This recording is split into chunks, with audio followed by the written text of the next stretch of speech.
남아공 팀이에요. 남아공이 이제 다음 주에 나가는데 남아프리카 공화국은 이제 그 아프리카의 대중음악 중에서 가장 좀 뭐라 그럴까요? 세력이 제일 크죠? 예, 그래서 마지막 이제 순서로 다룰 예정입니다. 그래서 다음 주에 한 번 더 나갈 뮤지션 레이디 스미스 블랙 맘바조라는 그런 팀인데 영미권에서도 많이 알려진 팀입니다. 그리고 앨범 구하기도 그렇게 어려운 우리나라에서는 물론 어렵지만 영미권의 아마존이라든가 이런 사이트 이용하시면 구하는 건 그렇게 어렵진 않습니다. 예, 그래서 그 앨범들 레이디 스미스 블랙 맘바조 앨범 가운데서 People Get Ready라는 곡 들려드렸습니다. 참고로 이 레이디 스미스 블랙 맘바조는 예전에 MBC 뮤직 개국할 때 이문세 씨가 아프리카 나라들 이렇게 돌면서 이렇게 그 나라들 음악 소개하고 이러는 시간에 레이디 스미스 블랙 맘바조의 멤버들이 전부 다 이렇게 나왔던 적이 있어서 MBC 뮤직 자주 보시는 분들이라면 그때 접했을 가능성도 좀 있을 것 같습니다. 네. 그런 팀이었고 다음 주에 이 팀 음악을 몇 곡 더 틀 거니까 기대해 주시면 되겠습니다. 자, 오늘 아프리카 음악 5번째 이야기입니다.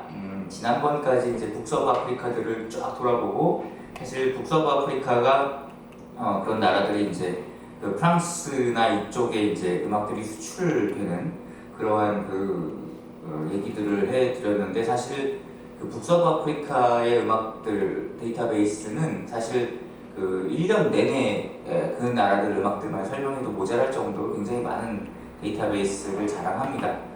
그래서 4주 동안 제가 건드렸지만 사실 한 10만 분의 1도 건드리지 못한 그런 거고요. 이때까지 제가 드렸던 유인물을 이렇게 참고하셔서 더 찾아보시면 더 좋은 뮤지션들이 굉장히 많습니다. 이렇게 참고해 주시고 남은 2시간 이제 2타임 동안에는 동남부 쪽, 중부 이쪽의 음악들을 좀 다루는 시간으로 마련을 하고 있습니다. 그러니까 나이지리아를 기준으로 동쪽과 이남 쪽의 음악들을 다룬다고 생각을 하시면 될 것 같습니다.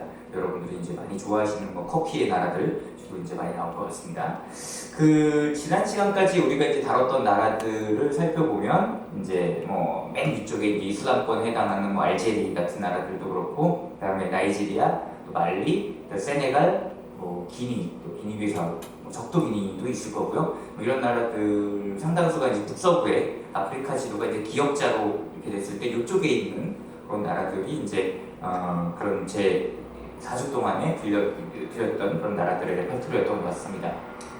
이거는 제가 이제 북서부로 집중해서 살펴왔던 의도도 있지만 북서부 나라 대부분이 이제 프랑스랑 영국령 식민지였고 열강들이 물러간 다음에 그쪽 나라의 음악이 가장 많이 수출이 됐던 그런 전력을 갖고 있습니다. 그러니까 사실은 이제 제가 일전에도 설명을 드렸었는데 음악 용어 중에 뉴웨이브라는 용어가 있습니다. 뉴웨이브가 사실은 이제 팝 음악 다루시는 평론가분들에게는 이제 주로 이제 듀란 듀라니니 또는 휴먼 리그니 이런 영국 시스팝 팀들이라든가 이런 팀들 주로 얘기할 때 주로 쓰는 용어이긴 한데 월드뮤직상에서의 뉴웨이브라고 하면은 이제 아프리카나 이쪽 남미라든가 이런 나라들의 음악들 중에 알려지지 않은 음악들이 유럽 시장을 타고 알려지는 그런 걸 갖다가 이 월드뮤직 씬에서는 뉴웨이브라는 용어를 써서 또 설명을 하기도 한다고 한번 말씀드린 적이 있었습니다. 그래서 그런 월드뮤직에서 쓰여지는 뉴웨이브의 용어에 대해서 이제 주로 집중하면서 이제 얘기를 해드렸던 것 같아요. 네.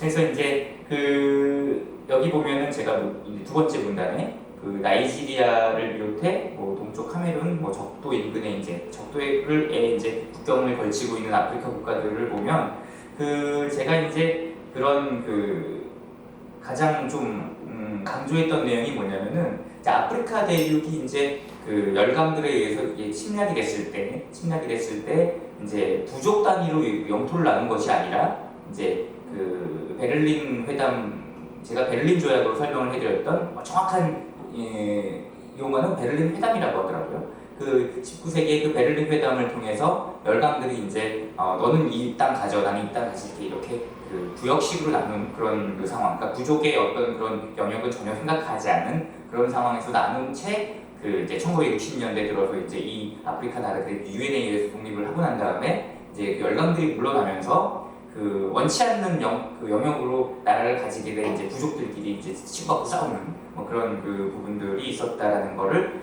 지난 한 4주 동안에 걸쳐서 계속 제가 강조를 했던 내용인 것 같아요. 그죠? 예, 그래서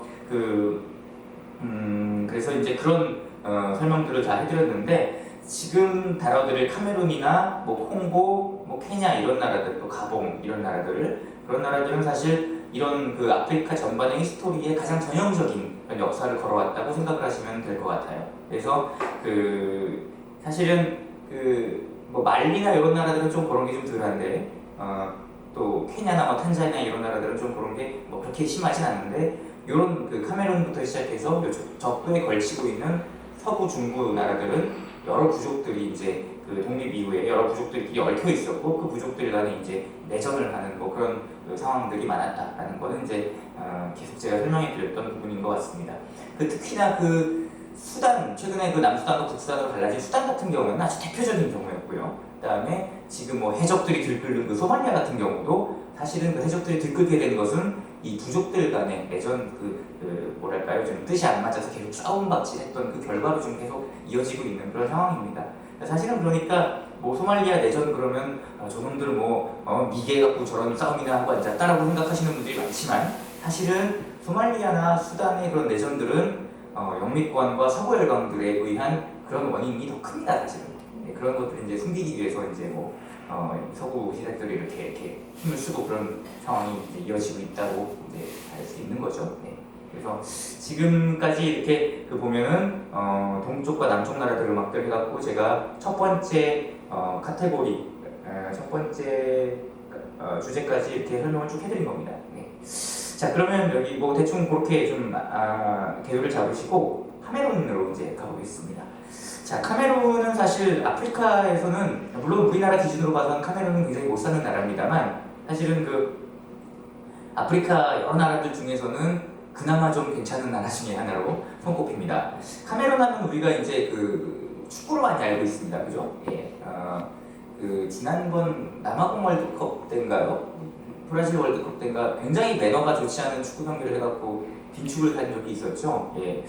그 다혈질이에요. 원래 그 흑인들이 좀 그래서 좀 그렇긴 한데 저도 카메룬 경기 보다가 저 왜 저러지 이렇게 좀 봤던 기억이 있습니다. 거의 뭐 그 사실은 무에타이가 이제 동남아 쪽 그 무술인데 카메룬이 어디서 그런 기술을 배웠는지 뭐 그런 상황이 생각이 들어서 참 신기했던 그렇게 신기하게 봤던 기억이 납니다. 예. 근데 그 카메룬은 사실 이제 예전엔 독일의 식민지였습니다. 근데 독일이 사실 그 2차 대전 이후에 이제 정범국이라는 그런 그 오명을 써갖고 요즘에 좀 많이 이제 얌전해졌지 사실은 2차 세계대전 일으키는 그 시점까지의 독일은 그 중세서부터 굉장히 포악한 국가였어요, 사실은. 그 여러 가지로 그 열강들한테 하는 짓들도 그렇고 보통 열강이 하는 짓들이 가장 심한 게 프랑스, 영국이라고 많이들 인식을 갖고 있는데 독일도 뭐 더하면 더했지 덜하진 않은 수준이었습니다, 사실은. 그래서 그 카메룬 말고 더 밑으로 내려가면 그 남아공 바로 위에 그 니미비아라는 나라가 있어요. 그 나라는 독일 굉장히 싫어해요. 그런 그 과거 때문에 우리나라가 일본 싫어하듯이 정말 싫어하거든요. 카메룬도 마찬가지입니다. 근데 그 독일 식민 시대 당시에 그 카메룬의 그 두알라라는 그 도시가 사실은 그 독일이 이제 카메룬을 가지고 있을 때 굉장히 융성을 시켰던 곳이었어요. 그래서 지금도 사실은 두알라라는 이 그 땅은 그 도시는 카메룬 최고의 그 항구 도시로 그리고 오히려 그 카메룬의 수도가 야반통 같은 뭐 그런 도시 이름인데 그곳보다도 경제적인 부분은 더 그쪽으로 많이 가져가고 있는 그런 상황이라고 합니다. 그래서 그 이제 독일이 이제 1차 세계대전에서 이제 패하면서 이제 이 카메룬의 영토가 원래 카메룬에 있는 영토가 좀 나눠지게 되는데 그 카메룬 남부 쪽은 프랑스가 이제 지배를 하게 되고 이제 서북부 쪽은 영국이 지배를 하게 됩니다. 근데 그 영국이 예전에 이 카메룬 말고도 그 바로 옆 나라인 나이지리아도 식민지로 가지고 있었거든요.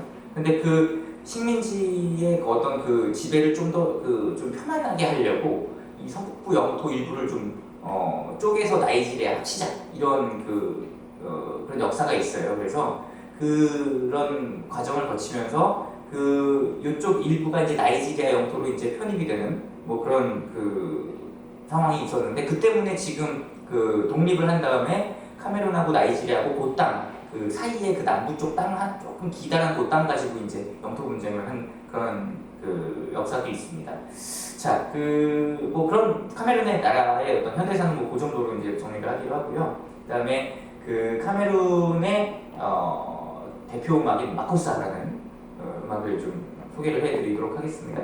자, 카메룬 그 마코사를 설명하기 전에 그 카메룬의 독재자들 좀 살짝 설명을 해드리기로 하겠습니다. 예, 제가 여기 적어놓은 거 보면 카메룬판 유신정권이라고 제가 적어놨는데 실제 진짜 그래요. 예. 그 카메룬이 이제 82년까지 독재를 했던 사람이 이제 그 아마두 바바투라 아히조, 흔히 이제 아히조 대통령이라고 많이 부릅니다. 이 사람이 이제 아프리카에서도 굉장히 유명한 독재자 중에 한 명인데, 이 사람이 그 원래는 이제 그 이제 63년인가서부터 이제 나라를 잡아요. 근데 그 나라를 잡고 난 다음에 한 70년대까지는 그럭저럭 그렇게 민주적으로 좀 이끌고 이랬다고 하는데, 76년 갑자기 이제 그 자의에 의해서 이제 행정, 입법, 사법 등을 모두 장악하는 일단 독재 구축을 하는 그런 상황이 되면서 82년까지 이거를 이제 자신이 마음대로 나라를 주무르게 됩니다. 그러니까 사실 70년도에 박정희 씨가 유신 정권을 통해서 행정, 입법, 사법부를 다 장악했던 그러한 종신 체제를 갖췄던 것과 완벽하게 똑같습니다. 그러니까 그 사실은 뭐 그래서 아프리카 역사를 잘 아시는 분들은 그 아히조 대통령을 카메룬판 박정희로 많이 얘기를 해요. 이건 제 표현이 아니라 실제 그렇게 또 얘기를 많이 하고 있습니다. 자, 그 아히조가 이제 82년도에 이게 박정희 대통령과의 차이인데, 박정희 대통령이 총 맞아 죽었고 아히조는 몸이 안 좋아서 이제 사임을 합니다. 그 뒤에 이제 그 폴비아라는 사람이 이제 그때부터 정권을 잡아서 82년도면 제가 한 5살, 6살 때인데 그때부터 이제 지금까지 독재를 해오고 있는 그런 상황이 됩니다. 그래서 이제 뭐 계속 독재가 이어지는 뭐 그런 상황인 건데, 여기 뭐 적어놓진 않았지만 뭐 한편으로는 조금 그냥 뭐 좀 이해가 되는 것이, 사실 카메룬의 이 안에 종족들이 100종족이 넘어요. 그러다 보니까 이거를 민주적으로 장악할 만한 그러한 상황을 만들기가 사실은 쉽지가 않았습니다. 그러다 보니까 그건 아프리카의 다른 나라들도 마찬가지인데, 그러다 보니까 이렇게 아프리카에서 유독 뭐 쿠데타가 많이 나오고 독재자들이 많이 나온 것도 같습니다. 제가 생각할 때는요. 근데 물론 독재나 쿠데타는 용서될 만한 건 아니죠. 예, 그걸 용서해라라고 얘기하는 건 아니니까 오해는 마시고요. 예, 그런 부분이 있는데요. 이 사람도 이제 독재자고, 여기 적어놨듯이 아히조와의 차이라면, 아히조는 이제 이슬람 신도의 이슬람권의 이제 독재자였다면, 폴비아는 기독교 신자의 독재자입니다. 그러니까 여기 제가 밑에다 적어놨는데 아히조는 이슬람 박정희, 비아는 기독교 박정희라고 제가 적어놨습니다만, 예, 하여튼 그런 식으로 그 독재가 이어졌다 이렇게 생각을 하시면 됩니다. 그래서 카메룬이 사실은 아프리카 나라의 입지로 봤을 때는 그렇게까지 못 살 만한 입지를 갖고 있는 나라가 아니에요. 근데 사실은 독재 때문에 이 나라도 망한 겁니다.